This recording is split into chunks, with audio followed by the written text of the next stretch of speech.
before you go into the studio? No, I mean, that's the attempt. And I did a lot of pre-writing before we went into the studio, but I think there was only 2 pre-written songs that made it on the record. The rest were written either in the studio or,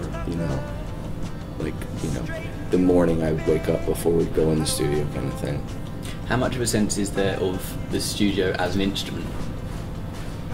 It's a huge part of it, I think Nigel and the studio, Nigel was like a sort of might as well have been in the another part of the band, the way you make things sound, help them translate in different ways, So, and also, different. He has this crazy collection of old synths and stuff, so we had a lot of different kinds of sounds at our disposal that we normally wouldn't have.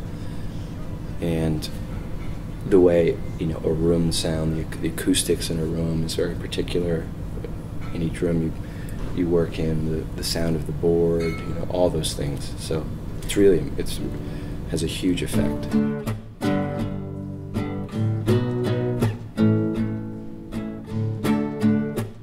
Working with this band, it tends to take its own life. It's a democracy, and sometimes I'll have a very specific idea and I won't be able to let go of it. Other people have other ideas on how they want to interpret it.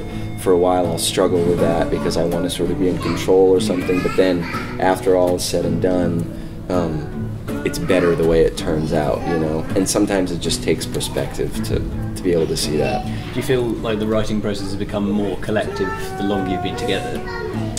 Yeah, but it's still, I still write the songs and the lyrics,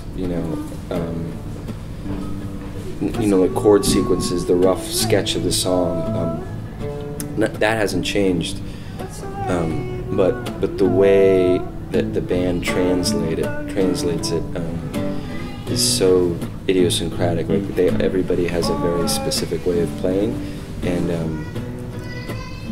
in particular, like Jen, for instance, like the bass player, she has a way of subverting a song by the way she plays bass in a way that will change the whole thing, and it's not just sort of an arbitrary bass part. It actually reforms the whole thing and becomes a different song. So in that way, she is writing, and I see us.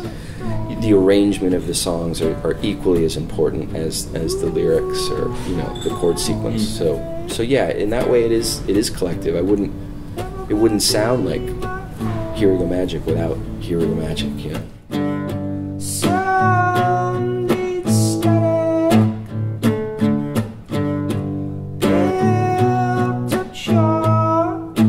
You've talked about your lyrics wanting to be something other than narrative.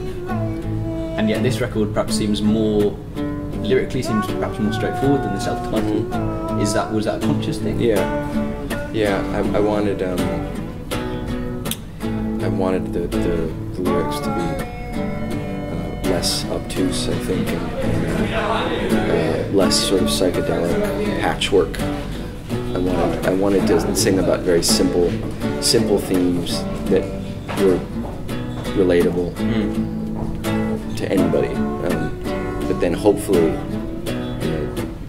writing about something very simple, like there's an underlying depth that spreads out from that. Hopefully that's the effect you want.